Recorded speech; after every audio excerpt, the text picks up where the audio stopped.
Hey guys, দেখো কালকে আমরা রেডি হয়ে বসেছিলাম যে মাদের বাড়ি যাবো গোড়াবাজারে। তো দেখো তার মধ্যেই বৃষ্টি নেমে গেছে। তো সঞ্জিত তো আগে বেরিয়েই গেছিলো, ও দেরি হয়ে যাচ্ছিলো বলে রেনকোট পরে বেরিয়ে গেছিলো। তো আমরা বেরোতে পারছিলাম না, বৃষ্টি হচ্ছিলো বলে। তবে লাস্টে কী করবো, 1 ঘন্টা মতন বসেছিলাম।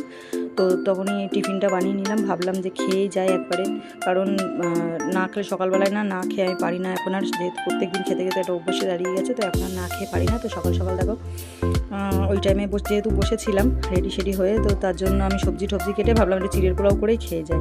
তো ঘরে চিড়েও ছিল আর সবজি কেটে আমি চিড়ের পোলাও বানিয়ে খেয়ে নিয়েছিলাম। আর আমি একদম অল্প তেলে খাই। বাড়িতেও আমি আমার রান্নাটা আলাদা করি, আর আমার মেয়ে আর আমার বরের রান্নাটা আলাদা করে নিই।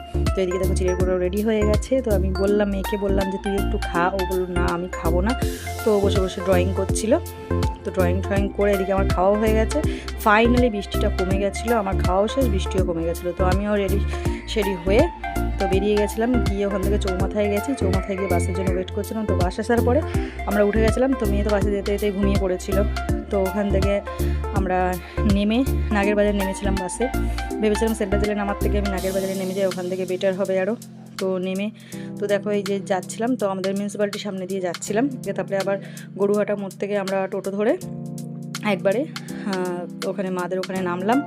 তো নেমে এই যে এখন হাঁটছি মাদের এই গলি থেকে। তো এইটা হচ্ছে আমাদের পাড়ার গলির সামনে নামিয়ে দিয়েছিল অটো থেকে।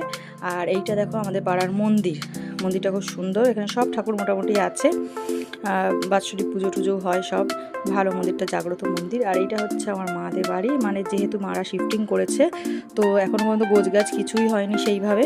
তো অগোছালো আছে, জাস্ট ইগনোর ইট, ওকে। তো এইদিকে হচ্ছে আমাদের গোপুসোনা, দেখো এর আগেও তোমাদের দেখিয়েছি আমাদের গোপুসোনাকে। এটা হচ্ছে আমাদের গোপুসোনা। আর এইদিকে দেখো চিকু তো আমাদের দেখে অবাক হয়ে গেছে, কারণ মা জানতো না যে আমরা গেছিলাম অ্যাকচুয়ালি একটা দরকারে। তো চিকু দেখো ওই সময় পড়তে যাচ্ছিলো, বললো আমি পড়ে ঠরে আসি তারপরে খেলবো। তো ততক্ষণে আমি বললাম যে ছাদটাও দেখিয়ে দিই তোমাদের। তো এটা হচ্ছে আমাদের মাদের বাড়ির যে ছাদ, মাদের বাড়িটা নতুন করেই হয়েছে মাদের বাড়িটা।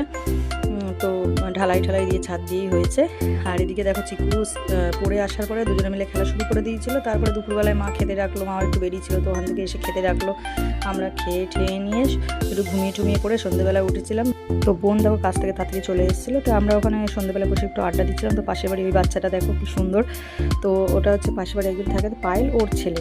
তো যাই হোক, তারপরে বলছিলাম যে ওদের ম্যাগি করে দেবো। তো ও বললো আমিও খাবো। তো যাই হোক ম্যাগি করলাম, আমরা একটু চপ খেয়ে তারপরে সঞ্জিত ফোন করলো। আমরা অনেকটাই তাড়াতাড়ি রেডি হয়ে আবার বেরিয়ে পড়লাম, যেহেতু বাড়িও আসতে হয়, বাড়ি এসে রান্নাবান্নাও করতে হবে।